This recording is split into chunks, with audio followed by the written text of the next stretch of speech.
So hello everyone, and welcome to our Euromersive event of the summer. It has been a while, but I'm glad to see that you've withstood the heat to come and be here today. And we do have a very interesting and engaging presentation planned on world building. Our two presenters will be Berk Okten and Ismail Cendik, who are colleagues, and I'll let them give detailed introduction. But if you're familiar with Zero Event, you might recognize Ismail because he did a presentation about 2 months ago, I think. No, in the January, 6 months ago. Oh wow! But there might COVID, there might be another event that I attended, so I'm not sure about that. Yeah, I mean, in COVID times, 2 months, 6 months, yeah, it gets all the same. But yeah, doesn't matter too much. Oh, but anyway, so personally, I've known Ismail for 5 years now, like since our time in the VR First Lab, where he was a young and up and coming modeler. So in that time, he's built up quite an impressive portfolio, and yeah, he can like point you to a lot of his work. I'm sure which is for sale in Unity or Sketchfab, but we're not talking about that today. Yeah, I'll just let you get to work, Berk and Ismail. The floor is yours. Thank you. Can you make me host to share my screen? I am. All right, there you go.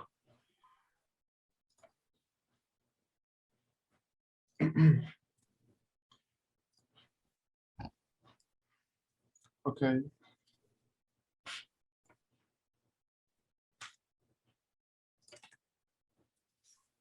So, hello everybody. Today we are here to talk about world building for VR with me, Ismail Cendik, and with Berk Okten. So let's begin with what is Freya Gameworks that we two, Berk and I, are the co-founders and workers. Freya Gameworks is an active game art outsourcing initiative from Istanbul, Turkey. That's basically we create and we do VR related, game related assets, and they're outsourcing. So in here, I would like to introduce myself a bit. I'm Ismail. I'm 20 years old and now working at Zenta Games as senior 2D artist. I'm creating art assets and game experiences since I was 10. So I have almost 10 years of experience in game development and game art. So I think Berk should talk about himself in here. Yeah. Hey everyone, I'm Berk. I am the product manager over at Zenta Games, and I do the art direction of our titles as well. I've been in the industry for the past 6 years, and my main focus is VR games and experiences. I'm a psych major, I love games, and I don't think my introduction should be too long because I want to get to talk about level design and world building. So let's proceed, Ismail. So unfortunately, we don't have SN in here, but SN was collaborated with me to creation of the Medieval Festival pack, which we are going to talk about today. So she's a freelance studio artist who is available for commissions. So she's awesome on creating art. So if you would like any 2D art assets, you can reach her out with her mail address. Today we will be in this presentation, we will be addressing her assets too much when it comes to talking about what we did in Medieval Festival pack today. Okay, so In the past, Berk and I worked on too much different titles and too many things. So Berk may want to begin with what we created back in the time, talk about what we did. So around 5 years ago, we met with Ismail, and he was a stunningly good 3D artist. So I approached him to do a collaboration. I said, let's do art together, and he was eager to join. So we started creating VR experiences and small fractions of worlds together, so we can widen our palette in different themes and different worlds. So this one was for my VR title, Buried Alive: The Annihilation VR. In this title, we tried to create some, how do I put this, poetic horror. Like when you look at the world, it looks beautiful. You say it looks beautiful, but when you walk inside it, it kind of frightens you off. It's the feeling when you get to play games like Half-Life or any other Valve title, to be honest. When it's an empty sea, it looks perfectly fine, but you know there's something creepy about it. It multiplies the fear effect. We can proceed with the next slides. Again, from the same title, we went full horror and went to the swamps of southern US. So we took pictures from swamps of Texas and Bayou of Florida. We put it together to create a Western but modern looking horror. Proceed, please. And we added some fantasy elements to it. So we will enhance the world building aspect from the classic Western looking. So what I did was use the classic fantasy scenario where the gods are real. And I think it's fair to start with that world building aspect. So there are 3 main branches in world building when it's story-wise. So if you're hosting a D&D session, this will come handy as well. So there are 3 things you can do. The first is creating a brand new world from scratch. In this approach, you start the world from scratch, like asking the questions like, how did this world become? Who made it? Was it a god or there were gods? You decide everything. You write the story like the works of J.R.R. Tolkien. Like, are there elves? Are there humans? Who's good? Who's bad? You write everything down, but not in too much detail. So when you have a draft, you move to the creating the scene or level or whatever you're working with. So we can proceed. And we can start talking about Medieval Festival Pack. And yeah, of course. I will take the world building's technical and little subtle details from there. Yeah. These assets from our Buried Alive, the Annihilation title that we have worked ago. And we are now approaching something different, something more poetic and cinematographic, as Berk talked about like minutes ago. So we are now creating a vast Western world where everything will be there, but no humans, but some pianos and instruments playing, but nobody is there. So we are creating this kind of environments too. And this is my one of my contributed projects. Sorry, Berk. No, keep going. This is one of my past projects. 1428, Shadows over Silesia, a medieval low poly, historically accurate, but delighted with fantasy elements. This was a game I worked on. This was a game before, a mobile game that I worked 3 years ago. So you can actually name the thing from how it looks. And this was one of my level design projects. You can actually see that people lived there, people was there, but they are no more there. So this kind of level design experiences. And this was a mobile battle royale game when the PUBG and Fortnite was very popular at the time. It was 3 years ago or something. And this was one of my characters, Krog. I bet some of you guys saw these in places that I'm actively joined with.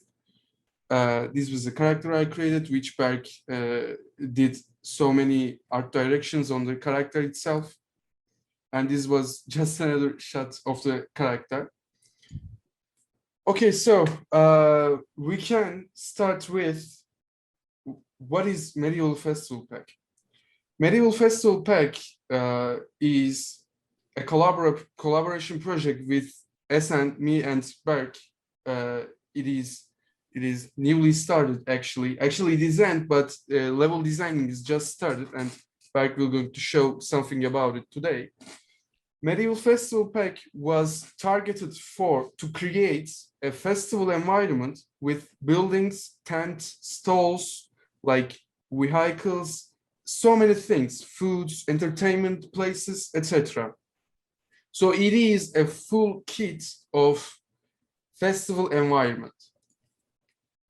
So actually, Medieval Festival Pack was an extension of Octago series, which I was creating 3 years ago or something in 2019. Everything was started with this file. This is what you're seeing right now, a modular tent set and some buildings, nothing too special about it. So this was the beginning of the everything. Then I kept doing something with that. I expanded my scope. I did so many things. I mean, but I researched so many things, but did not anything really. Like I didn't model something. Then one day I saw Esen's work on Instagram where she posted a pixel art work of her, and I decided to text him, to reach him and reach her to get a collaboration work to be done in Medieval Festival Pack. But at that time, Medieval Festival Pack actually, as you see previous slide, it had some 50 assets like in that. But then it expanded. Then it gets so many things with it.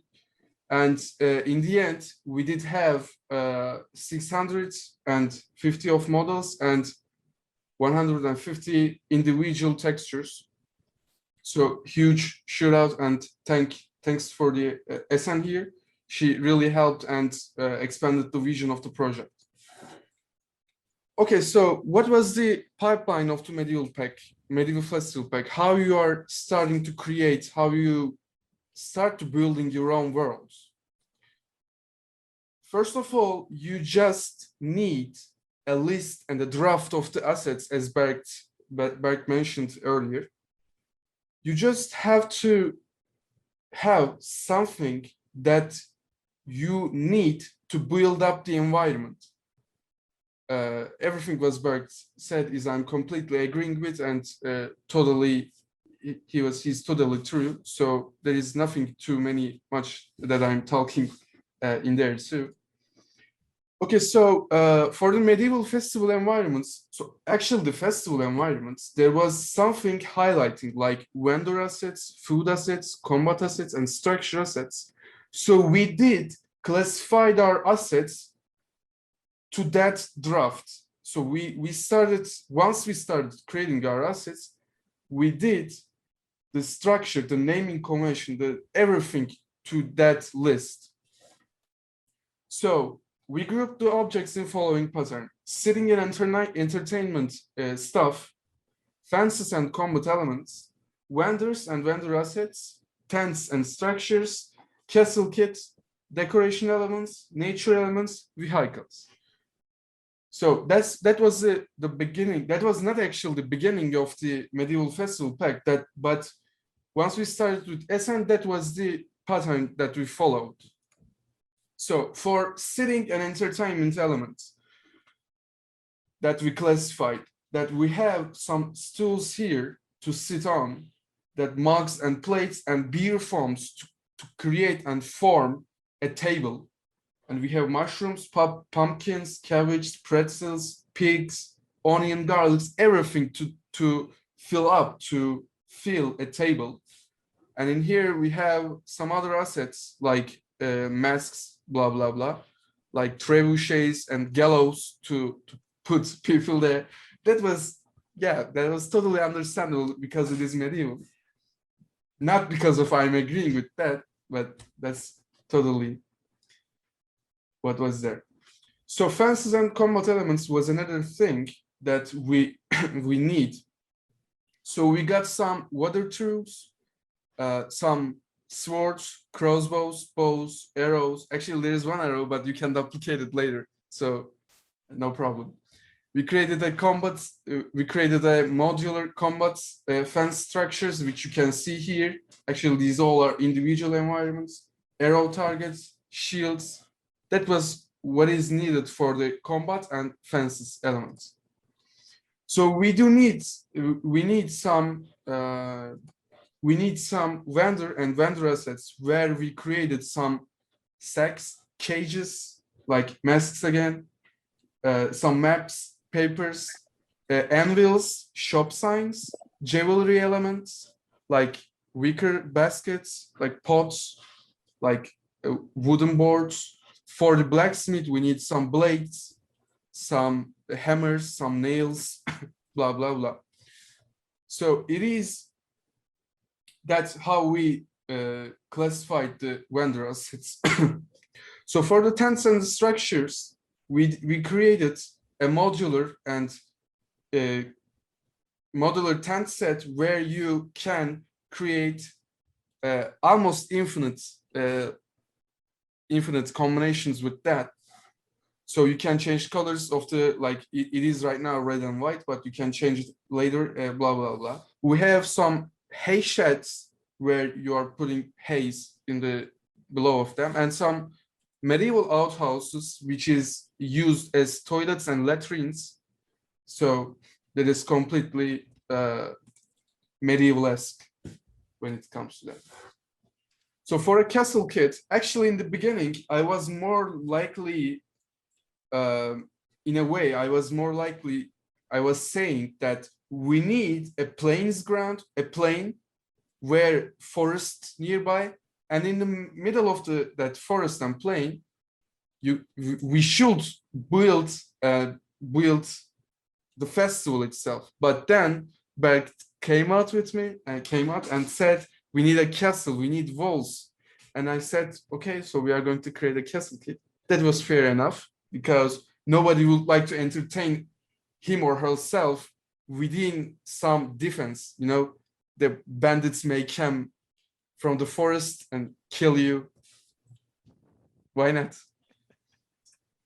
So for the decoration elements to decorate the environment, we created some sheet piles, some coals, some tools, some meats, some rugs and carpets, poles, ladders, logs, campfires, haze, totally understandable for a medieval environment, and some nature elements. The ones on the back, which is looking fluffy, they are not clouds, they are some rocks, not textured yet, because we had some experimental stuff in Unreal Engine 4, which we created a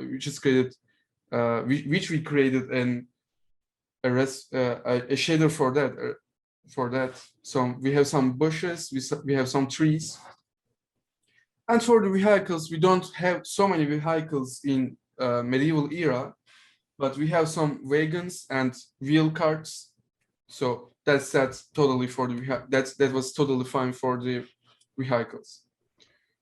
So SN is not here, but I would like to tell how I mean SN and I, created textures. She was using Sprite and PureRef to collect textures in PureRef to collect references in PureRef, and was using Sprite to create the texture. So she used Sprite and PureRef. So we created textures in a resolution as a 32 by 32 and 16 by 16. And as a pipeline, we had two different texture types, which is for, one of them is for per object and some tiling textures. That was an approach that we would like to have. So for examples, as the per object textures, you can see some carpet, hay bale ends, oak log ends, dummy targets, tanning ladders, and Venetian masks.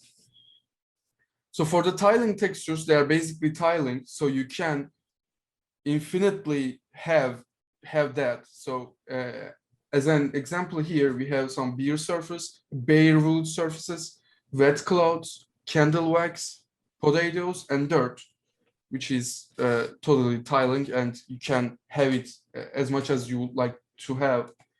And for particle textures, we created a fly to put on foods, to put on sheet piles, to put on outhouses and latrines. We have created a flag set and flag set 2 to populate ground, make it more entertaining place. We created a butterfly to put on flowers and bushes and trees and environment. We created lilies because we were planning to have a water around, and we have created a rose to put the ground. Okay, so this is the two types of the textures, the tiling and per object texturing, but we had 150 individual texture elements here, and you can see some of them, some cabbage, some actually you cannot understand it because you cannot understand it because how PowerPoint handles the textures, they are not looking sharp, they are not looking like pixels because it samples the texture. We have a carrot here, we have a beer here, we have some egg texture here, hay, map, like sack oat, paper fully writed, some food, some anvil texture, some cooked chicken, corn, cucumber, hay again. Not a map of Italy, but it is a map, but it is not totally map of the Italy. We have a pepperoni texture in here. We have a stucco. We have another map. We have here, this is garlic. We have some other stuff, pumpkins, papers, and breads, etc. Okay, so pipeline here was to collect reference, creating models, then UV unwrapping it, then the Unreal Engine 5 for implementation. That was basically how we handled the creation of the assets, creation of the pipeline. As you can see here, collect the textures, created models. The models were created in the previous slide. Here we have two different textures. We have Atlas, the every texture which we had in only one file, so we gathered more space and more flexible workflow, and then they all finished in the Unreal Engine 4. So for the lighting. So before I talk about lighting, I'm gonna talk about much boring things. So I think I can start with world building and my process to it. Then I will talk about lighting, and then I will do a live presentation of the Medieval Festival pack if you guys want it. And during my speech, if you have any questions, please do not hesitate to ask. After the presentation, I'd be happy to answer all of them. So at the beginning, I told there are 3 ways to create worlds, and one of them was creating something from scratch like Tolkien, or at least I trying. So the second one is alternative reality, like you take something from Wikipedia, like the breakfast of Napoleon before the Waterloo, and you say if he didn't had sausage that day, he would have won that war, and you take it from there. And the third is direct real world stories, like the works of Charles Dickens in The Tale of Two Cities, where you take a real setting, where you take a real event and put your characters in it, and creating a fraction and a new depth in this world we know. So after you decide how to create and what to do with your world, you should proceed to the level creation or scene creation, whether you're doing a presentation, a game, or an event hosting. So there are two ways we can do this, or there are two things we have to use to create a world. One of them. Here, sorry to interrupt. Should we be sharing Ismail's screen right now? Yeah. Yeah. That's how the presentation works. I will mainly just be babbling about things. Yeah, we want to see you babble. And after the whole babbling process, I will do a live demonstration and I will take over the screen from Ismail. But before that, I'm going to bore you to death with lighting and world building. So okay, put on your seatbelts. So on the technical side,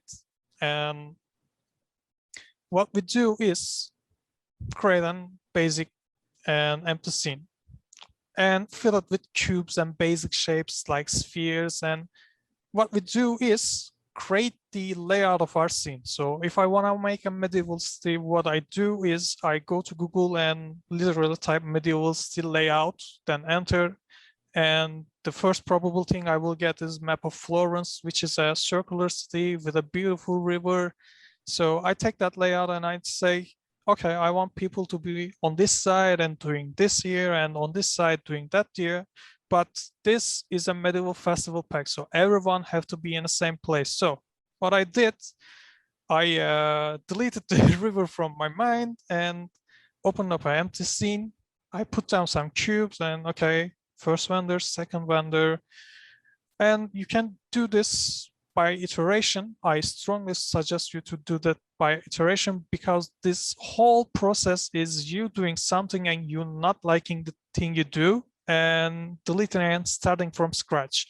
What I do is basically I create a scene, I do the layout, I delete it, I do it again, I delete it, and I do it again, and I'm usually content with the third one. So doing it 3 times make you appreciate the things you miss and make you be allowed to add finer details to your scene later, because when you do your layout in blockout, when you add cubes, random places, and make your city layout, what you make is a 3D map of that scene. And in this layout, you can see where is the light coming from, what is it shining on, and this leads us to the second step. So when we are content with our blockout, we move on to the lighting. And lighting is one of the most crucial things you have to do in a scene, because if you put lighting in front of the screen, you get shaded scene. And this can be very dramatic, like doing a sunset. Imagine a sunset. So if there's someone between you and the sunset, the person will be shaded, and at times that can be very dramatic, that can be very helpful. And if you have bad models and bad textures, that helps massively, because none of that will be seen on your screen.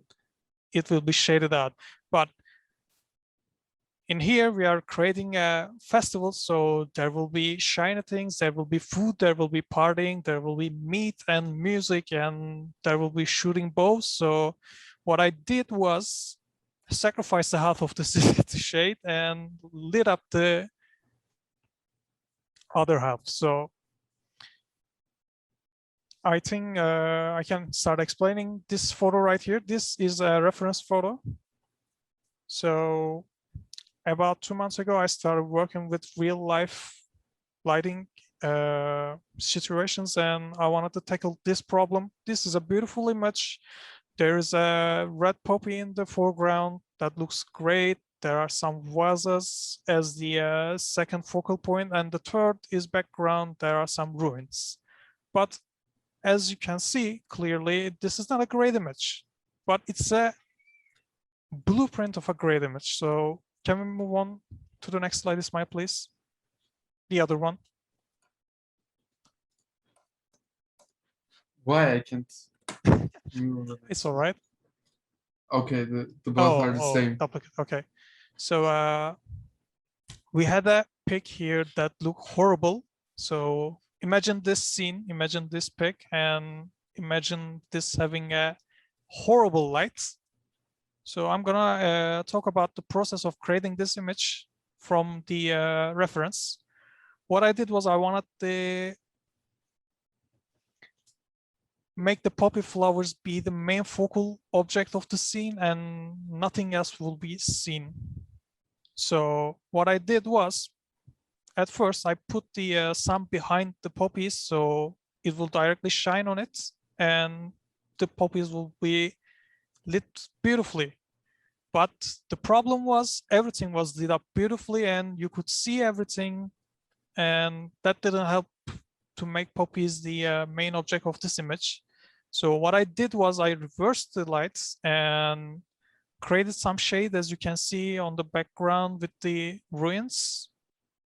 It looks okay, but second iteration I put it way up and put everything on the shade. Poppies were visible, but everything was on the shade, so the image wasn't really plausible.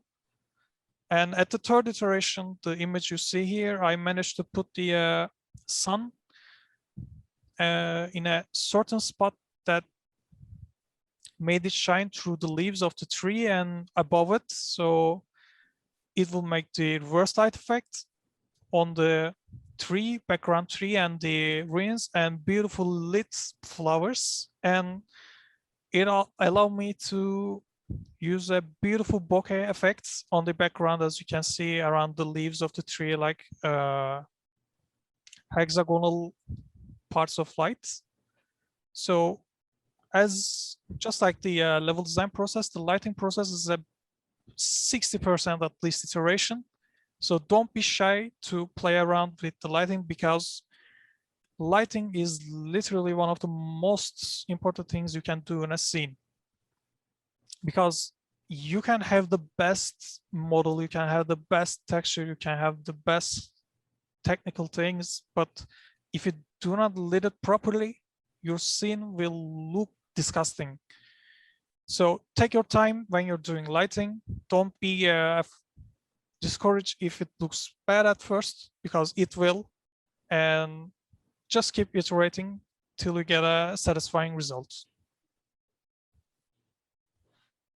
So these are the basics of world building and lighting aspects from me. If you have any questions before I start demonstrating it on the Medieval Festival pack, please do ask. I will wait 1 or 2 minutes before we jump to the Unreal Engine.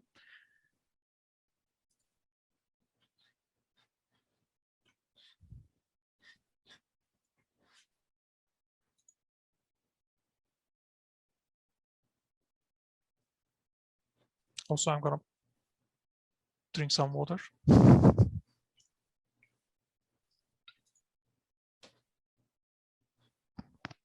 Wait, did you say I can ask a question now? I have a few. Yeah, please, ask away. So everyone here might have a different level of familiarity with the game development process. So could you explain when you make an asset pack like this, like the medieval pack, like where is it sold and who is generally buying it? Like who benefits most from buying your asset pack?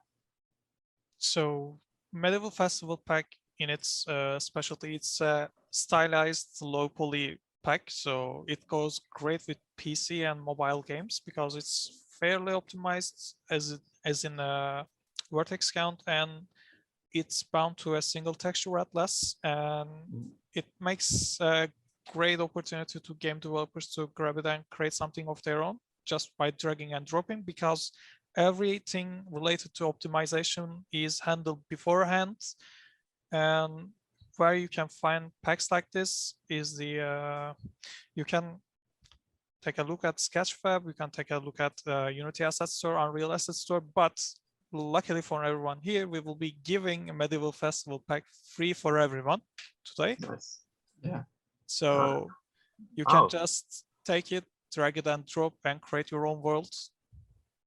Wow, you just made everyone very happy. I think so. Seeing as this group is more interested in XR, have you tested it with standalone headsets like the Quest yet? I tested it personally. I tested it on my demo Altspace VR world, and on some Mozilla, a portion of the assets on the Mozilla Hub, and it was working flawlessly, and it was working very smooth and good, because the assets, as Berk told, they are low poly, they have pixel textures, they have it is cheap. Actually, it is cheap for the computer to calculate the stuff and everything. So there's a question from Typhoon. Hello everyone, I'm working on VR project. I'm not very knowledgeable about the game design. I mostly use ready-made models. I take care of trees and patches while using the models I use. I apply occlusion and some points in the render pipeline, but the game keeps freezing. Do you have video information or the package suggestion for this? Actually, before sorry, Berk. No, before going with this, I had an zero event, the one like this before back in the January. If you watch this video, you can understand the concepts of optimizing. What is optimization for VR? How do you do that? How you keep meshes low polygon? How do you batch? I mean, how to do everything, how to optimize for VR environments and VR related stuff. So this was one of my another live events back in the January. So I'm strongly recommending this to you. So I'll see if I can find the link. We did put that on YouTube, right? Yeah, in the Zero Events channel. Ismail just sent the link, I guess. Yeah, I sent the link. Oh, great. For the models and textures, always follow Ismail's advice, because he's been doing VR related stuff for the past, I think, 7 years or 8 years. He's one of the pioneers in Turkey. And for the lighting and scene optimization, I will be talking about in the live demonstration, because there are a lot of settings you can play with on the lighting and scene. Scene rendering that you can adjust to make your game run smoothly. So do you guys have any other questions, or should we jump to the live demonstration?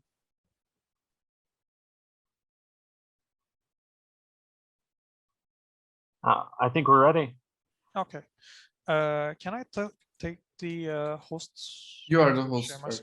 Okay, that's great news. So I only had like 2 hours to practice on this pack, and in the example level there aren't many things right now, but this is good because we can build together and I can share you guys my thought process on things. So just give me a minute.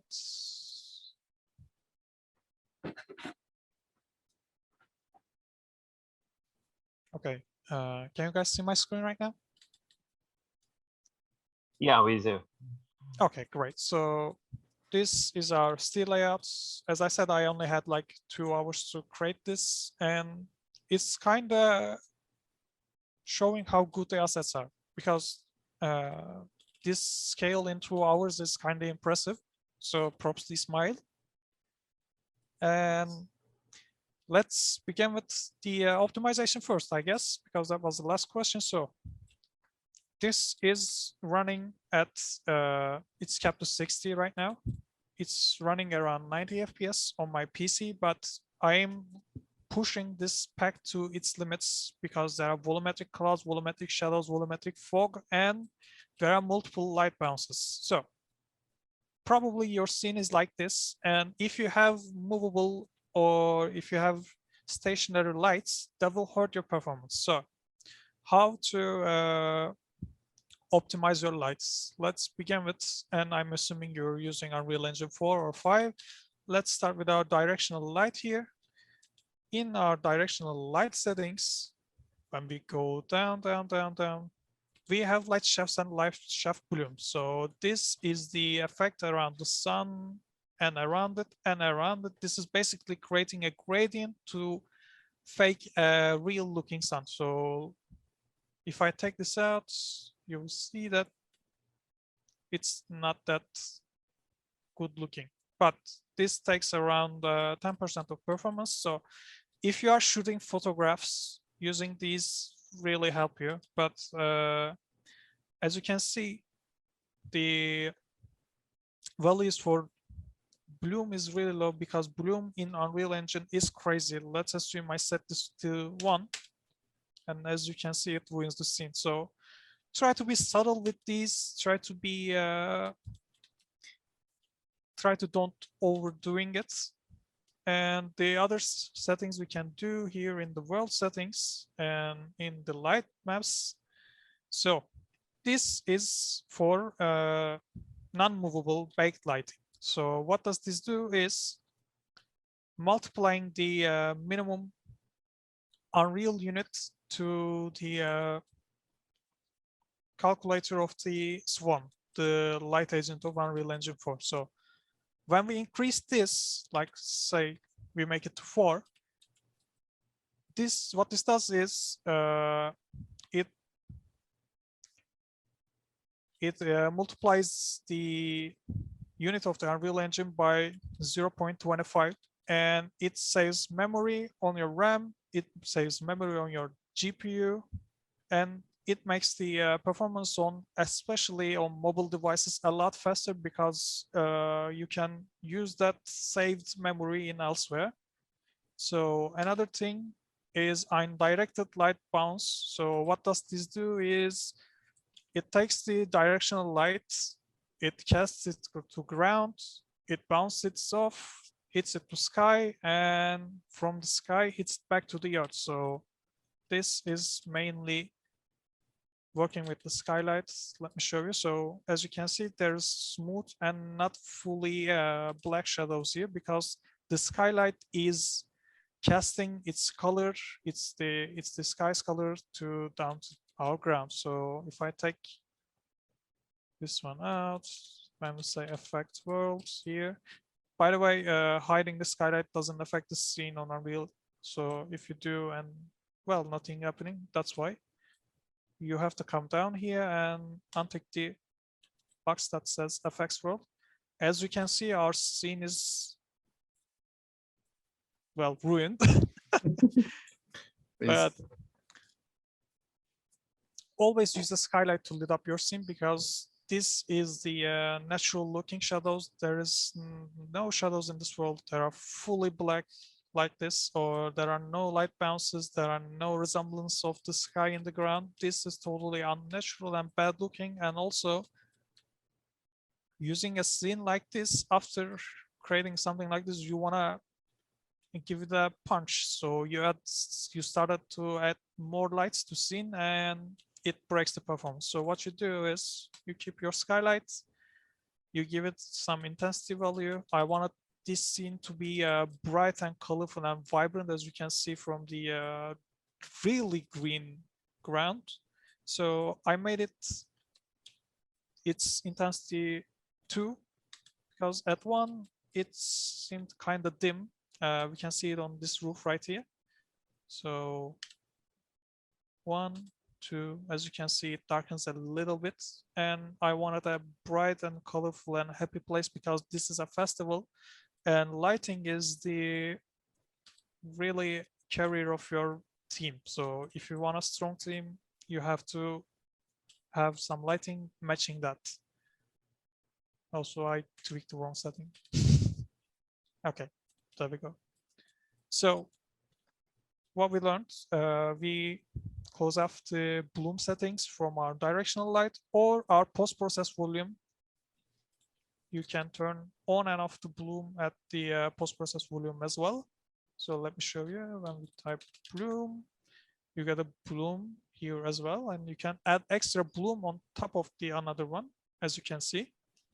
So this is a great way to art direct your scene, because if you are doing interiors and exteriors at the same place, you need some eye adaptation to the light. So you can maybe do interior post-process where you have bloom on high.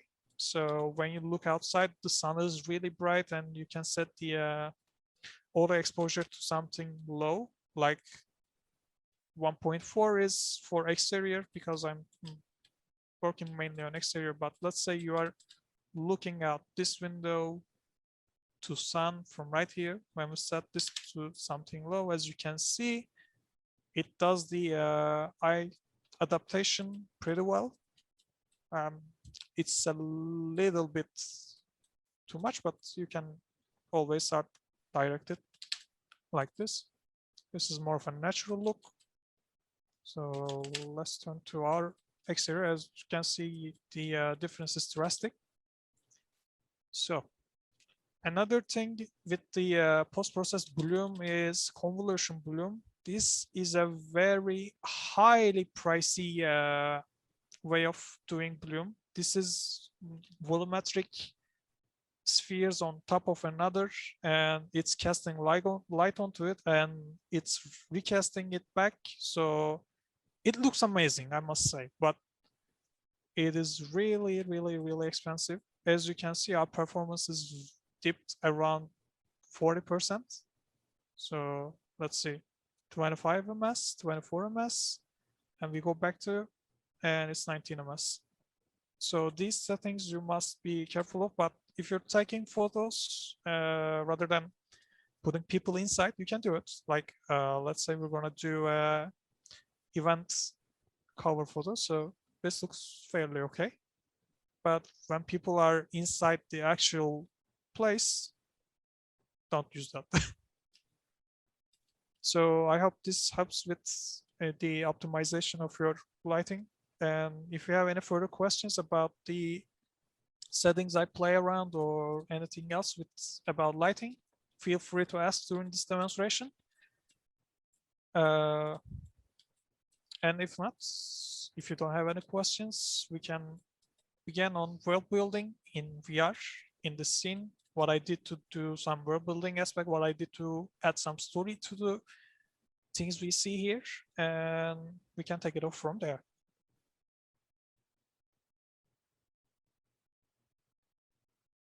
I think there's no questions yet. I mean, I'm willing to take a moment because I need some water. I haven't talked this much for a while, so it kind of hurts my throat.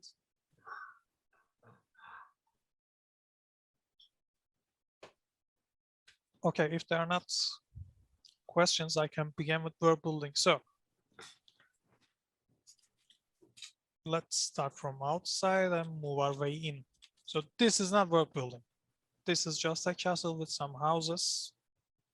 But this is the basic. This is the foundation of what we do. We create a world. By the way, the landscape was created in World Machine. It took around like 15 minutes. I strongly suggest using World Machine to create landscapes because it does the natural erosion amazingly. It handles it greatly, and it is not expensive for the engine. It really handles it like any other landscape we do. There is literally no difference in performance. So this world, okay. This was at first this was the layout of Florence, but I butchered it down to create a festival.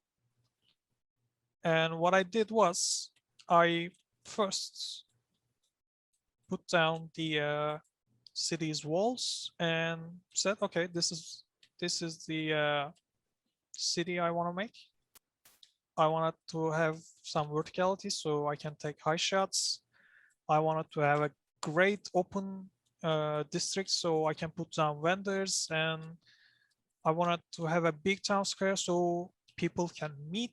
Like this is literally a role playing in your mind and putting it into the scene. So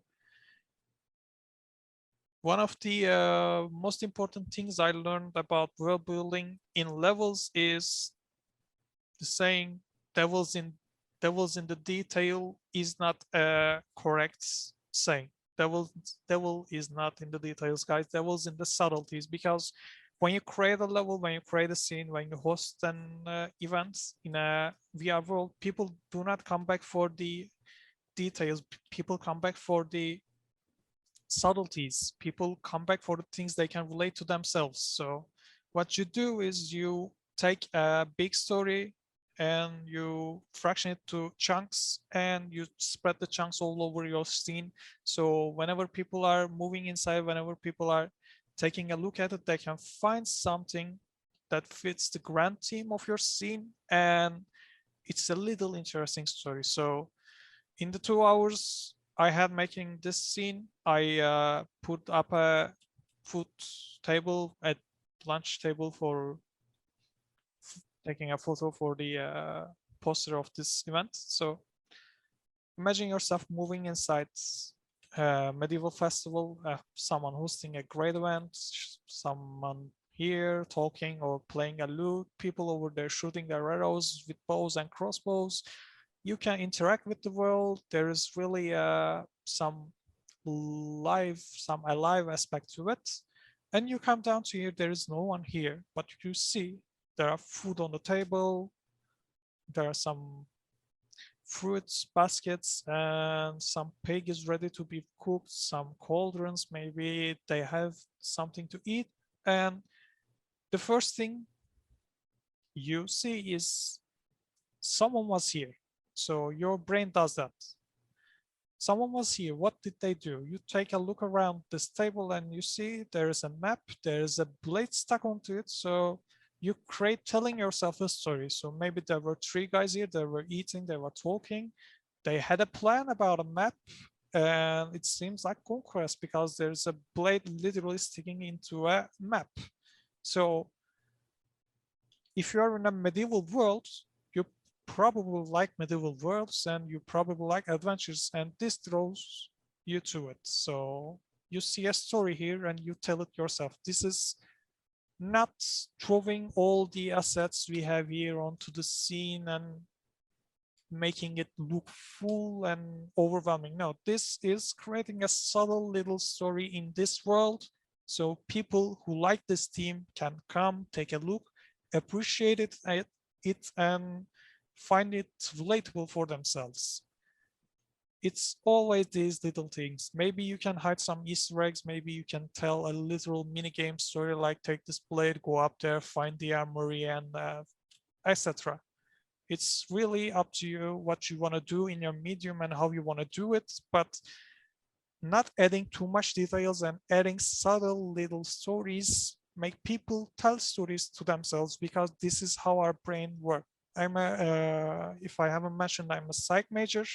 I'm a psychologist. And one of the great things about our brain is we like stories and we do art because we want to stay relevant to the world.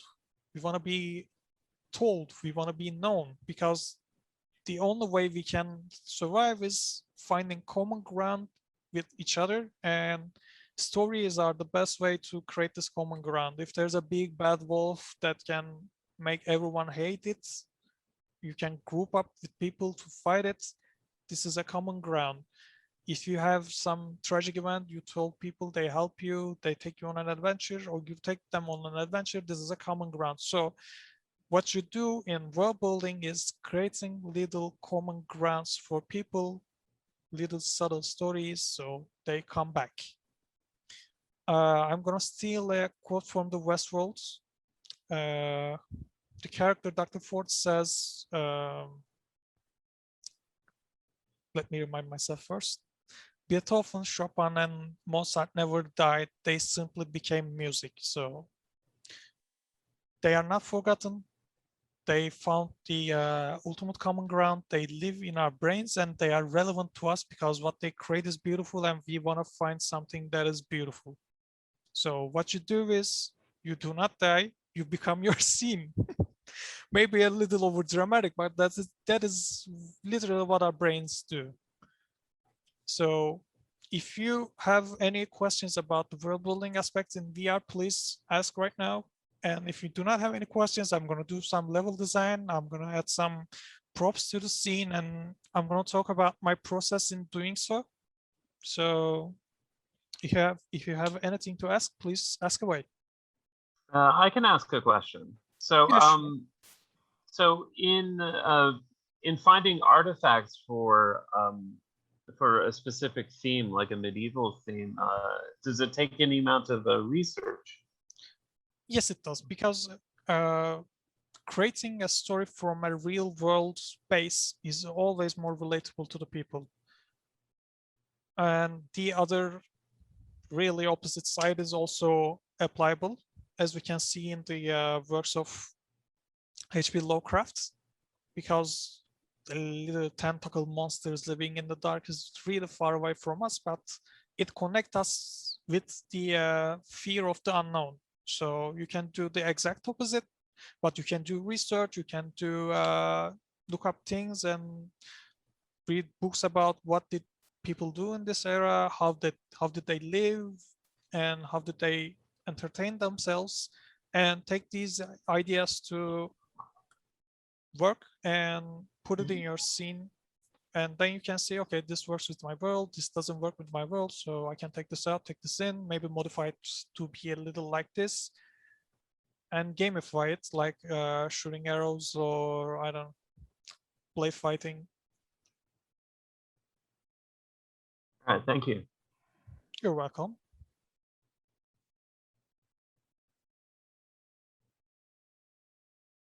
Okay. So I think people are saving questions till the end. So if you're ready to continue, then please go ahead. So what I'm gonna do right now is create a vendor spot right here, and I don't even know what I'm gonna create right here. It's maybe someone selling celeries, it might be selling someone jewelries, it might be someone selling swords, I don't know. I'm just gonna wing it and we can take it from there. Okay. So this is the entire library of Medieval Festival pack. We have everything here in Unreal Engine 4. And this is nuts. Literally unlimited potential in this pack. 600 models. The podium you see right here is not a podium model. I made it from little fences and logs and grouped them together. As you can see, these are little individual things. You can do, if you like Legos, you can do much more with the pack. It's really modular, it's really compatible. I strongly suggest it. So let's do a little vendor here at the table. Okay, we have even variety in tables. Like this one is great for jewelry as it's tilted and you can put some necklaces or some ribbons. I'm gonna go with this one and I'm gonna make this guy sell some swords and shields. Okay, let's go. I'm gonna add a shield right here as like a sign for the vendor, like this. And I'm gonna slow down my camera a bit.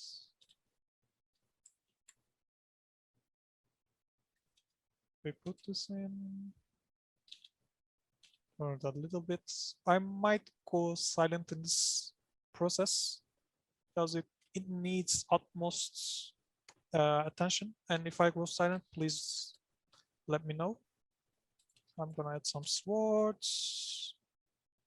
Sword 1, 2. I'm gonna just drag and drop these. As you can see, these are already just drag and drop objects. I don't have to do anything. I don't have to set up anything.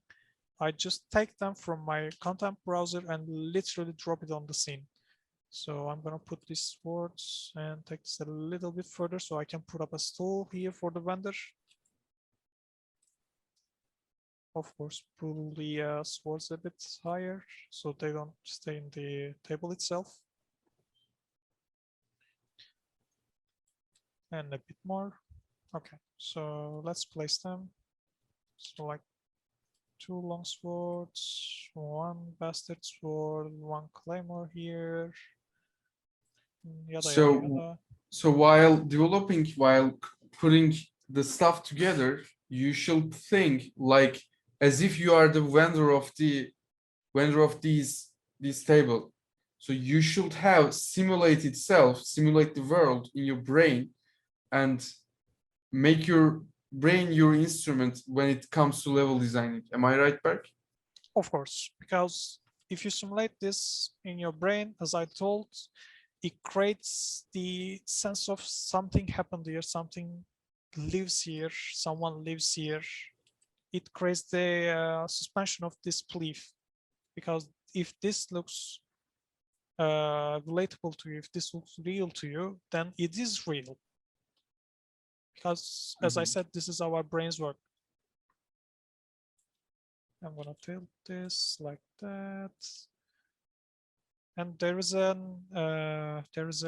bow and arrow vendor right next to this, right there. So what I'm gonna do is I'm gonna put this like tilted here and pick up an arrow.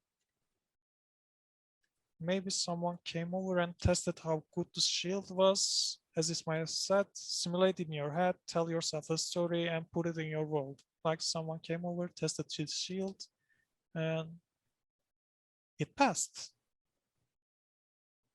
Or in your world, it failed. It's entirely up to you, but I'm gonna do this like, not fully penetrated, totally works. I'm gonna tilt it a little so the sense of impact can be created like this. And maybe I can drop some ribbons around this side like this. So what I'm gonna do is I'm gonna head over to the landscape splines editor here by pressing Shift 2. And I'm gonna come down to splines. I'm gonna hold down Control and left click. And this is a gargantuan thing. So I'm gonna scale this down to like 15 and layer fall off to like 10, because in the end, this is just a ribbon from going here to there.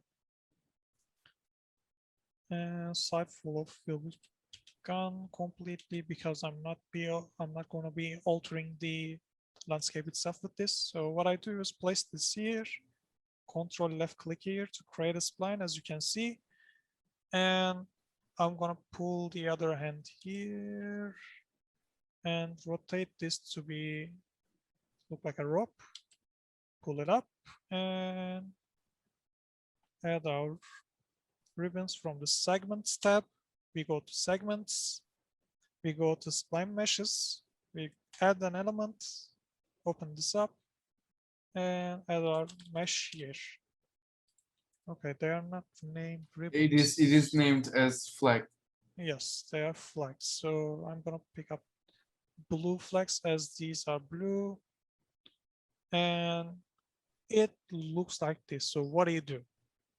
What you do is you turn off the scale to width. This is the original scale of our ribbons.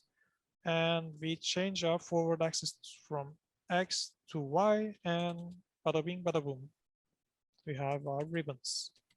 So I'm gonna pull this one up a little bit so it's invisible there. Okay, this looks nice to me. I'm gonna add a tool for the seller, and always save your work, because Unreal crashes so often. And there are some other blade assets you might would like to put on the scene. Of course, what I'm gonna do is I'm gonna add a fence from here to there, then hang some blades onto this. Also, Unreal broke this. How did this happen? Unreal, what are you doing? Okay. So let's take a look from here. As you can see, everything is interchangeable. Rotate it. Put it on here. Pull it up or down. This is your world.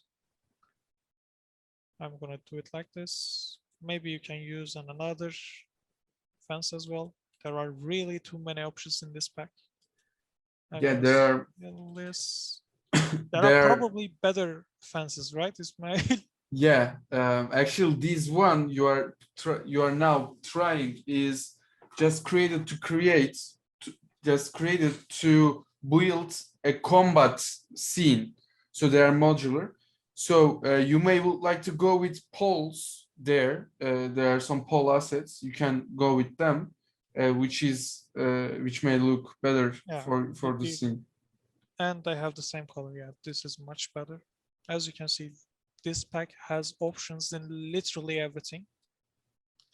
So always before getting your hands with something like this huge gargantuan medieval pack, it will be better. It is not limited for this asset, but imagine you get some assets from the store. You get something from the store.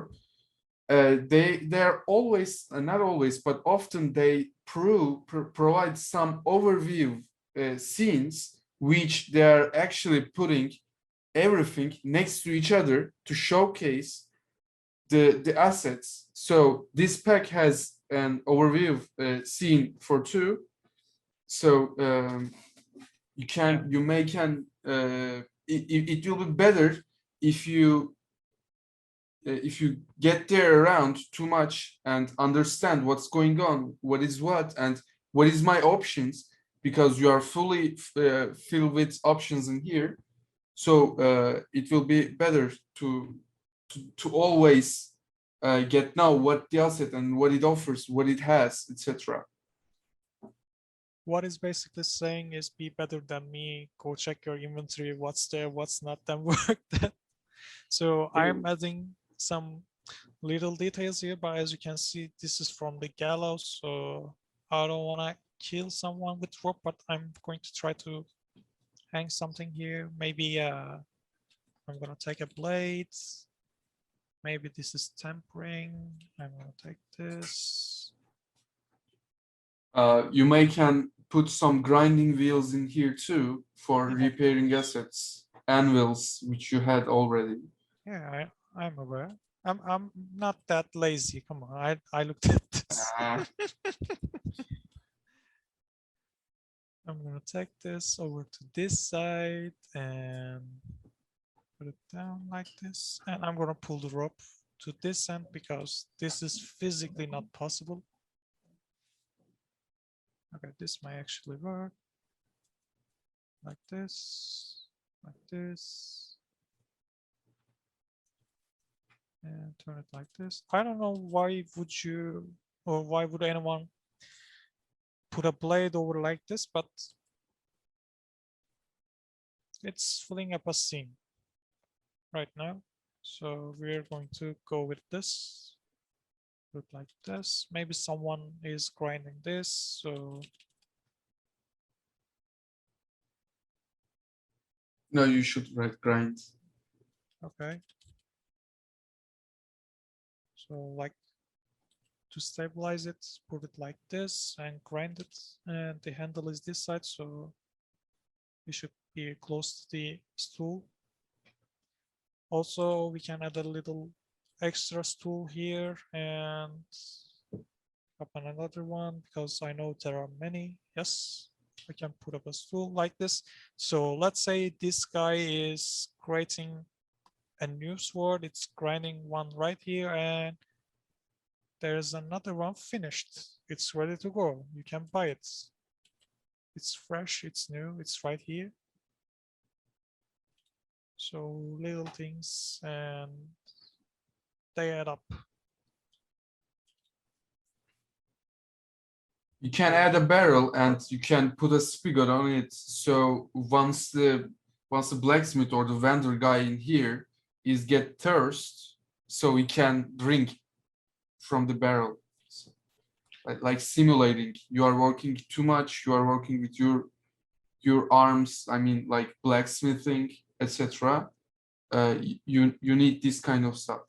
And we got some cool handy spigots for these assets too, so you can actually put wherever you want the spigots on the scene on top of the barrel, so it looks like a tap of the beer or of a barrel.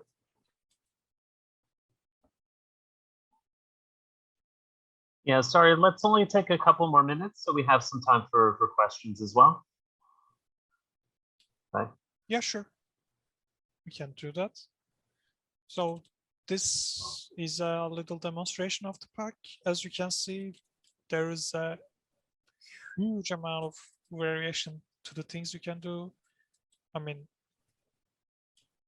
there's even shit. And not only one type of, by the way. Yeah, there are some there you can get some horse horse manure to fill up the ground, because medieval is shit totally, so it should be understandable. So a little side story, this is how you create the Black Plague. So you have rats coming here, digging through and seeing there's better food here. So they take the virus with them, they eat your food, you eat that food, you die, everyone dies, and the festival is over. So you can Half do of things like half this. of the Europe will Yeah, die. that's how half of the Europe dies. I think it was 1/3. Don't exaggerate. Yeah, why not? Doesn't hurt to exaggerate a little. Yeah, so if anyone has questions on any part of the presentation, now would be a good time to ask. Like, if not, I have one ready to go. Okay, so I'm gonna ask, and this is kind of a broad question, so you might have a long answer to it. So when I think about assets and asset packs for the scene, I think there's a misunderstanding about how to use them, because people imagine that it's like, okay, we've bought the assets and now we're placing them in the level, and that's it. But they're actually there's more to the story, because one, sorry about that. So you as a player, you need to interact with those objects. So there's a relationship between you, the player, and the objects as well as you interact.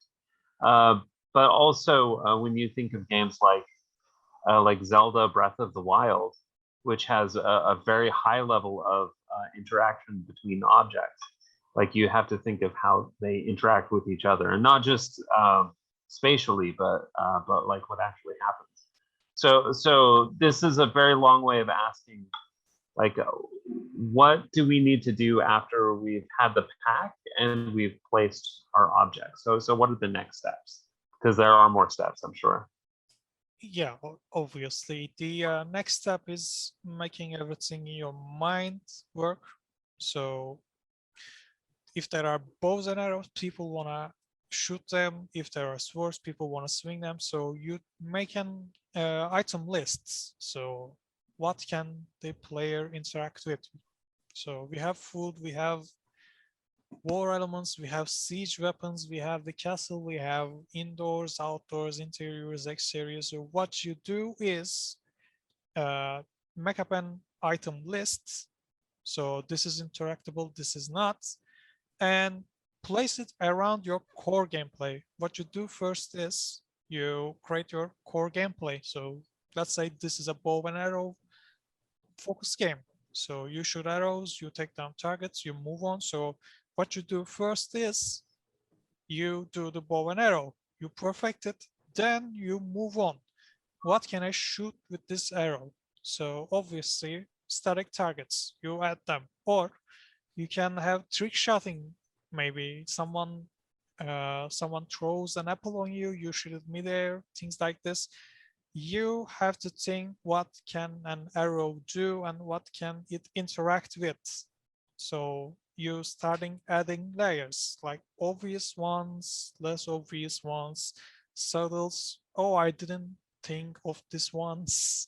And whoa, this is really creative one. So what you do is put down a flag and start drawing circles around it till you feel complete. Yeah, I know this actually, is a vague answer, but this is what you do. actually, the gameplay programming pipeline is huge thing about consecutive questions that you are asking to yourself. Like, and always know that adding something more interactable, adding more interaction, adding just another interaction can break over the core gameplay, can break everything, and may cause some new costs like animations, like sound effects, particle effects, some other scripting, like you are keeping statics of the player, how many times he shoots, how many times he hits what. I mean, so this kind of things. So for me, if I'm going to add some gameplay interaction to something, I'm always going to ask myself, is this worth? Like, if it's a big project, of course, then everything will be different. Like, you just have to think everything, then document it, like to have everything. That's another level of work and craftsmanship. Since we're interested in VR specifically, is there a different approach? Like if you're doing VR versus another game?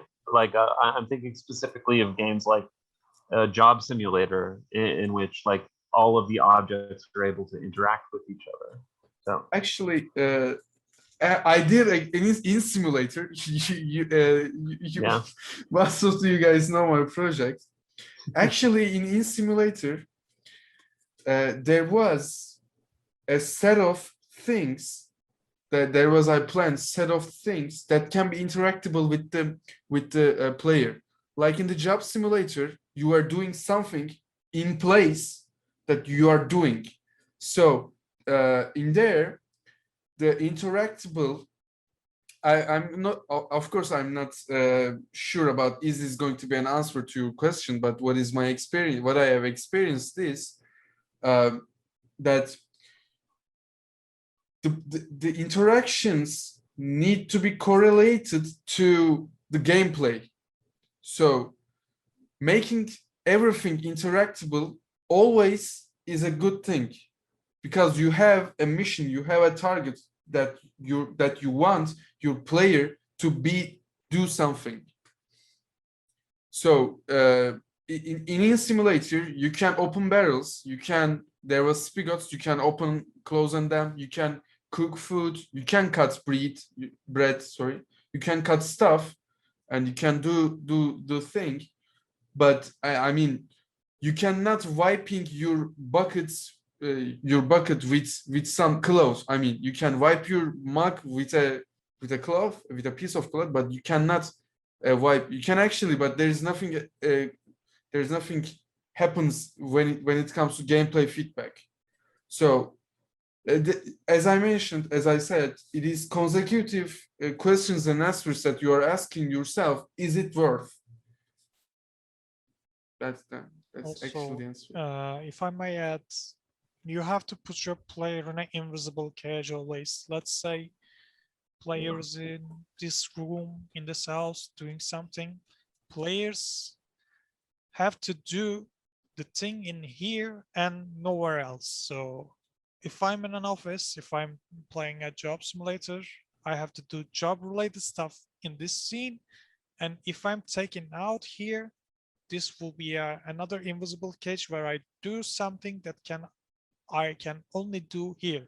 So what this does is this limits the player from taking something here and break the game with it here. So because in a small fractions, small sectors of this world, even if it's a large world, even if it's an open world, if you limit the player smartly in a place with a content, then you can manage it because everything works in its place and everything works flawlessly in its place, and there are some variety in the content, but you can take the thing from here and take it out here to break the game. But you have to do this very subtle.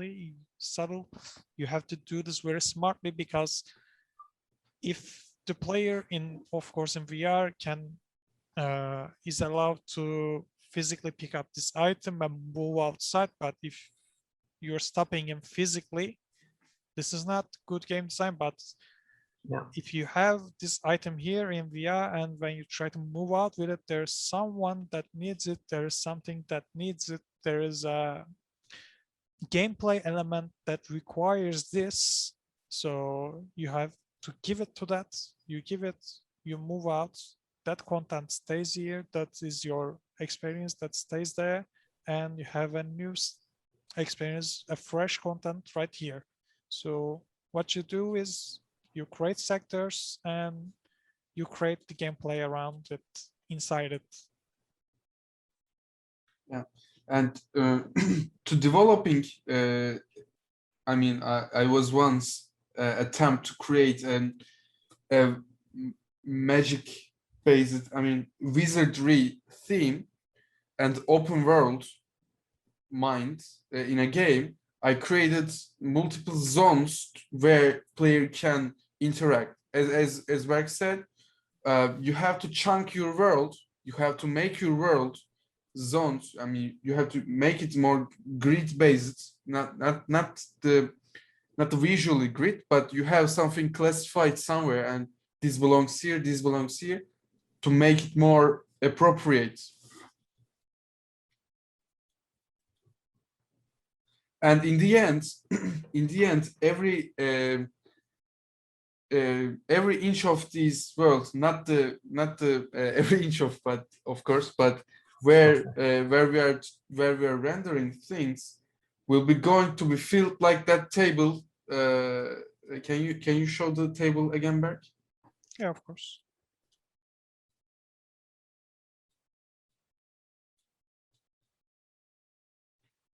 With a huge variety, we are planning to actually, if you find enough time, because after some point it is completely being out from can you do it or can't do it. That's not the question. After somewhere, if we did it, we created stuff, but now we don't have enough time to fill up the most of the content, because creating this asset pack with its elements took around 1 month for me, and for me with SN. So it was a huge time spent to work on something like this. So we're getting to the end of our session. So if anyone has a question to finish this off, please ask. Otherwise, we'll just leave you with the question, like, how can we get this? How can we get the medieval path? You can reach me, or you can reach Michael to get this pack. It is CC0 that you can use it on your products, but you have to credit us, credit me, credit SN, credit Berk. So that's how we provide access for free. And personally, I am more like into for the medieval festival pack. I want this pack to be a common value for us in Euromersive. In Euromersive, I want this asset to be a common value for us. So everybody has the same thing, everybody has the same asset, so we can explore what's the boundaries of the medieval festival pack. What people can do, what people can make with it, can do with it. Is it only lets you create a festival environment, or can you create more environments with it? That's the questions need to be answered with the time. And you awesome, you guys, you people. Yeah, basically.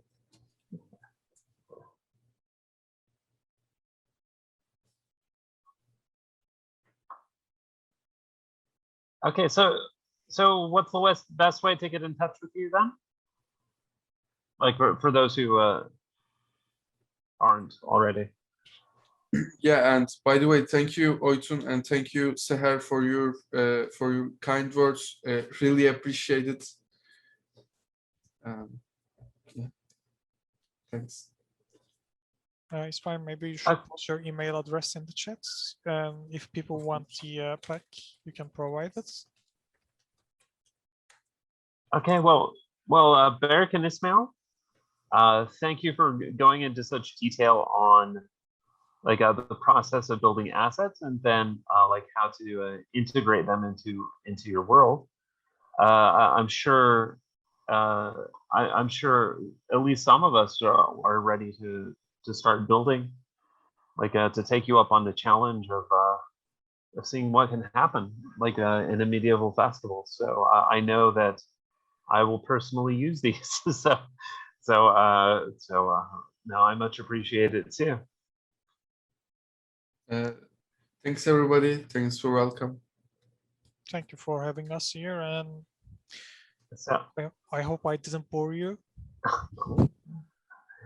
No, it was perfect. So so yeah, I wish I could make further announcements for Euromersive and those events, but as I said at the beginning, I'm here replacing Michael, who thought archaeology was more important. So so yeah, like we'll send out a link to the video of this too, in case you want to share, and also we'll send out messages either in WhatsApp or through group email just about what's happening next with Euromersive.